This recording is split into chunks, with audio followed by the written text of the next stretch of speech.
Okay, so in this part 2, I want to continue to show some of these behaviors and the workflow, and part of that workflow also includes putting some keyframes down, right? I want to make an animation. I don't want to just show how to place things. So as I did in class, which was just kind of doing it on the fly, and maybe I'll change as I go along, but I guess my idea is, what if I could start with all stars on the screen and have them change shape, maybe the different number of points on them, so they're sunbursts basically. After they do the quick little transition animation, the shapes themselves would be replaced by the red ones, the red circles, and after the red circles completely cover all the stars, or replace all the stars is a better way to say that. Maybe they start to wobble and move a little bit independently, and they start moving around in this kind of randomized way, and gradually they start to shrink in size and kind of fade. These little particles, they just kind of go away, right? Like little burning embers, right? So there'll be some random, there'll be some noise, there'll be some keyframes with how we want to do that. There'll also be a sense of this transition, right? Like we're moving, we think it's one thing that becomes something else and goes on to the next thing.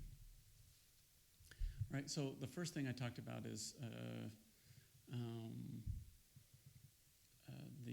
the duplicator, and we have the random ID, right, is selecting this. So right now the element 0 is the ellipses, and element 1 is the stars. So I'm going to actually make the min and the maximum for now exactly the same. We're going to animate these later, but for now I just want it to be centered on that, and then we'll try to do a transition where it goes from only showing all the stars to eventually only showing all the ellipses. Okay, so let's leave that for now. Let's go ahead and open up the star shape. And one thing I was thinking about, we have just a star. Well, eventually what I'm going to do is I'm going to use random in here to make this a different, but I kind of like this shape as a starting point a little bit better. One thing I like about it is that if I make it big enough, you can see that there's this whole positive negative shape going on, right? So I'm just going to start with this at maybe 150, with the idea that I'm going to, let's make it a little bit smaller, like it's almost just barely see those. Perfect, it's like a little weird star field. So I'm going to start with this and animate them shrinking, and then I'm going to animate a random behavior into this number of sides, so we get these changes. Then we'll do the transition to the red, and then we'll deal with that motion. So this is a great place to start, and I want to set a keyframe. So multiple ways to set keyframes. The easiest, though, is right here in the input field. You can see if I roll over, I see a little diamond shape. If I click on that, that sets the keyframe. I'm going to go from 0 to frame 10. I'm just going to make this up as I go along. I put the keyframe on the wrong thing. I knew I'd do that. I put it on sides. I'm going to right-click on that and just say delete. Okay, so let's go back here. It's 9 o'clock here. It's been a long day of meetings. Okay, so let's go ahead and scale that back down to something like that. And I didn't have to set the keyframe, because once I've set a key here, if I move to a new point in time and I start setting a key, Cavalry set up to do auto keyframes. In fact, I'm not even sure where the auto keyframe setup is. It's somewhere in the preferences, I'm sure. But I went ahead and just, the auto keyframes works really well, right? So we just get this quick transition here. All right, so that's the first part. The next thing is that I want to animate the sides randomizing, right? So let's go back to I'm still here in the star shape. I'm going to right-click and add behavior, and I will make sure to select random. Sometimes I accidentally select round, which is not what we want. So you can see I've got lots of different shapes, right? 3 sides.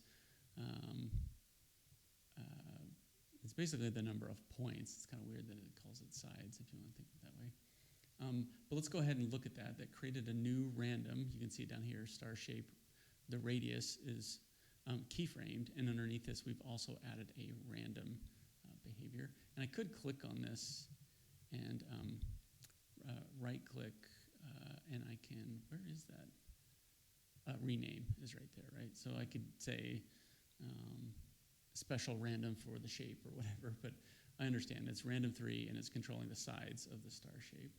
So again, it default 0 to 10. Well, I don't want any triangles out of this. I want the minimum number of sides for it to have to be 4. And I don't know, 8, yeah, let's just go with that. I think 10's too many. Okay. So this is it, we made the little animation where they grew. So actually what I want to do for the maximum, click in there, is have them start all at 4. I'm going to put a keyframe here. And then I'll jump through forward 10 frames to frame 20. And let's go ahead and make that 8.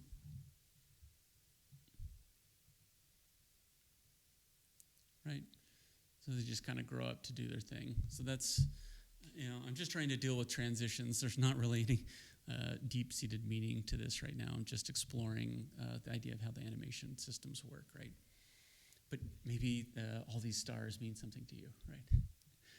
Okay, so the next thing is what I want to do is quickly make the transition where the red shapes, the red ellipses, replace where all the stars are. So I'm going to go just a few frames past. I'm going to go to frame 25. And where's my random ID for the shape, right? So again, holding on Option, double clicking. So I just have this in here. So if I make this go to, make that go to 0, you can see I get kind of 50% of it. And if they were both at 0, I get total red dots, right, everywhere. I just get this set up as the maximum. So let's go back to where we were, 1 and 1. So what I'm going to do is frame 25. This is going to be the starting point. So I'm going to put a keyframe on each one of those. And I don't know, I'm just going to, what is this, frame 45? Just so you can see, you can dial them in exactly if you want. I'm going to change the minimum so that it's not starting at, I don't want it to be 1, I want it to be 0. And this is going to start that transition, right?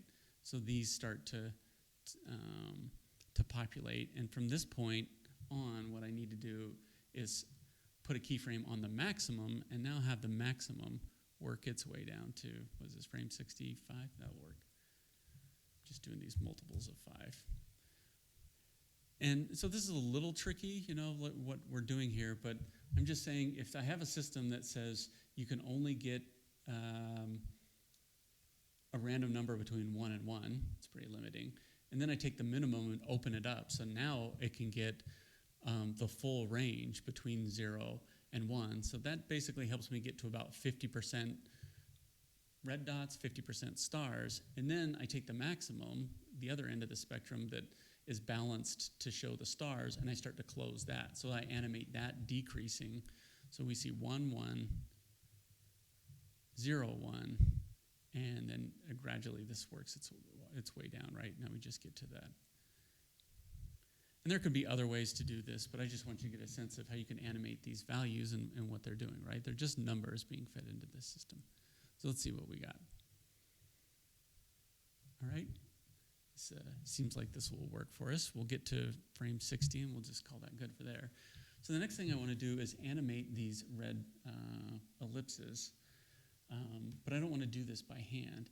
And the other thing is, so this is where there's a little bit of change. When we're talking about something like the star shape or the radius of something, we can animate these properties individually. We can put random in here, but sometimes what we have to do is animate the items through the duplicator. So I'm just going to hold down Option again and just load the duplicator. So here I can move the position, right? I'm just scrolling of the X and the Y. The problem is I'm doing that for everything. If I put a behavior in here, it will access each one of the IDs in here.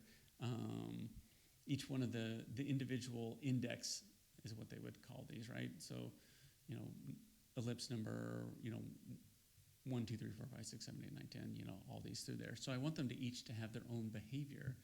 I want them to be similar. So what we're going to do is right-click on the shape position, right? So we're not animating the position of the duplicator. We're animating procedurally, or with a behavior, the individual positions of each one of the shapes that are in the duplication system. So I'm going to add a behavior, and go, and we're going to choose noise. And in this time, I'm going to click on noise because what I want is it to put values in both the X and the Y, and noise will do that for us. In a minute, we'll look at what if we want that value to go into one of the values. So let's just choose noise.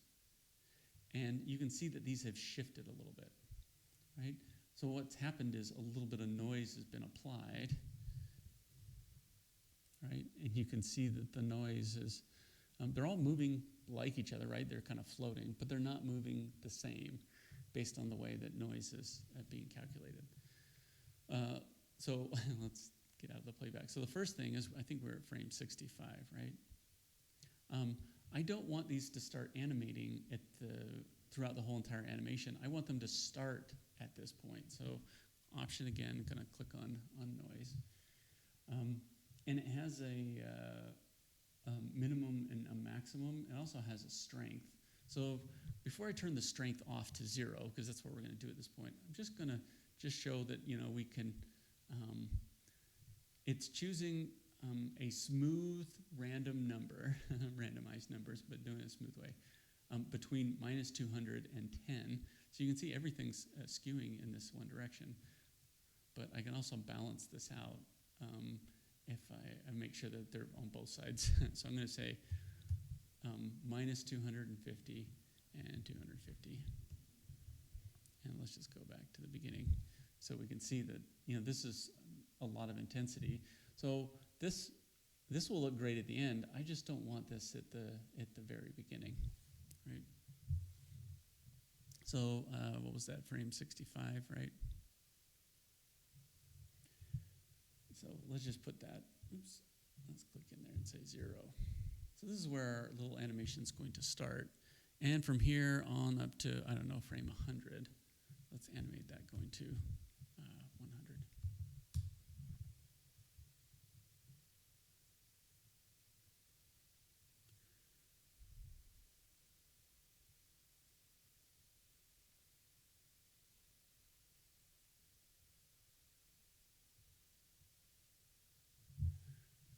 So there's a lot of settings for noise. I'm not going to get into all these here. That would be a little crazy. But we're basically getting the system that we want. We do have, I'm just trying to see if I want to, well, I'm not going to worry about that. I'm going to leave it where it's at. It's basically doing what I want. Some of them take a little bit to get going as it works through the strength of the noise, but this will work just fine. Okay, so let's go back and let's review where we're at.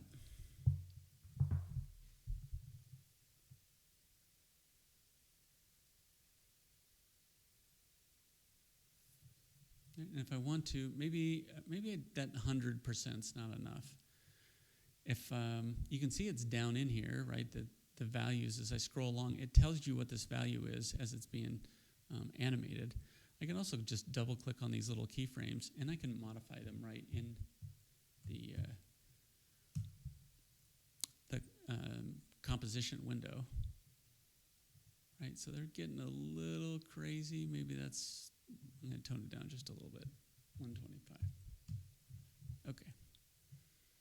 All right, so this is almost where I'm happy with this. I have one thing left. What I want this to do is change the scale so that these eventually become smaller and just kind of disappear, right? All right, so where do we do this? Let's go back to the duplicator again. So remember, we've modified the position of each one of these items, the shapes that are in the duplication system. We could modify its rotation angle if we wanted to. We can also change the scale. And remember that if the item here has a radius of 50, right, or a diameter of 100, scale is a multiplication factor of this. So 1 translates to 100% of that scale itself. But one tricky thing here is if I start animating these things, how am I going to make sure that they stay symmetrical, right? I don't want these long ovals. I want circles. So we'll deal with that in a second. But let's go back to the shape scale, right-click again, and go to Add Behavior. And and let's do noise again. But this time, don't choose noise by itself. This will put different values. In fact, you can look at it right here in the position. Each one of these has a different position for its X and its Y in here. But what we would like to do is have, excuse me, it's getting late. Now all you are going to yawn. So I don't want to just put noise into both the X and the Y scale. I just want to put it into the X, right? So this is wrong, right? A scale of 6, so it's like 600%, so they're getting way too big, right? But you can also see these numbers don't match. So what I want to do is say, now that I have noise driving a single channel of this scale, I'm going to click on that X, and I'm going to click and drag, basically, and drop the X on top of the Y. And now you can see the noise value is going into X, and then X is going into Y, right? So we've connected. So each one of these is being driven by something else along the way. So you can see with the yellow coding here, blue means, yes, I'm willing to get connected, right? Any of these say, hey, you can put a connection inside of me. So that's what this has here. And the yellow says that I have something driving me, and that happens to be the noise, which is down in here, right? Scale shape X. And then the pink says, you know what, I'm going to drive something else. And the Y has a little yellow arrow. And this is basically like this, it's a flow chart. This is being created. Don't worry, you don't have to do anything with this right now. But this is what's happening underneath the hood, right? Random is going into the shape, and shape is going into the duplicator system. These kind of things. Okay, so you're like, well, I just made this big giant mess, right? And it's because our noise is too big. So let's go to noise, scale shape. Oops, hold down my option key so I just get that. And again, the problem is that the minimum and the maximum are -10 and 10. Well, we don't want that. We want the minimum to be 0, and we want the maximum to be 1. Right? So this would be some random percentage, right? So between 0% and 100%, that's what 1 means here, the way that's scaling it. You can see it already does some interesting things. I mean, whoa, hey, I might not even animate that. I'm going to leave that where it's at. In fact, you know what I'm going to do? I'm going to animate this the whole entire way. I'm going to start with this at, let's make the minimum 1. So I get this little field, and I'm going to put keyframes on each one of these. This is totally different than what I was thinking I was going to do, but it worked out better. So let's go to frame 10, and then we'll just make that 0.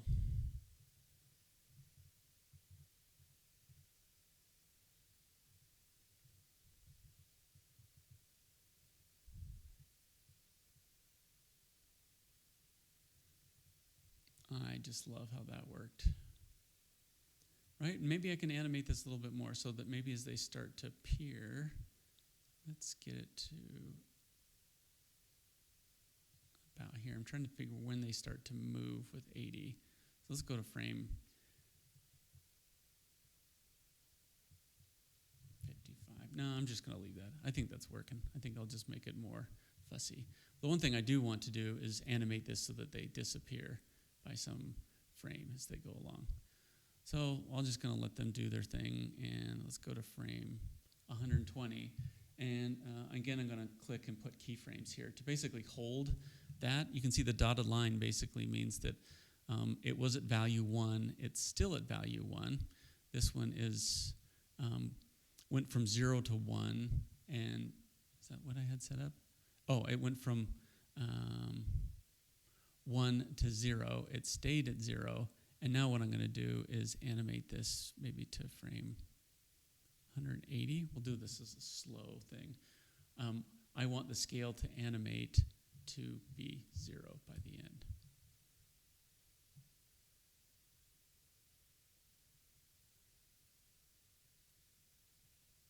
Right? And actually, I think that takes too long. I'm going to bring that all the way back here.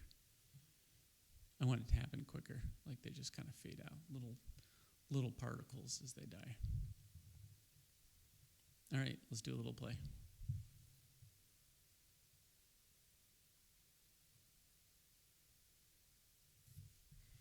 Not perfect. So many little things I would probably tweak.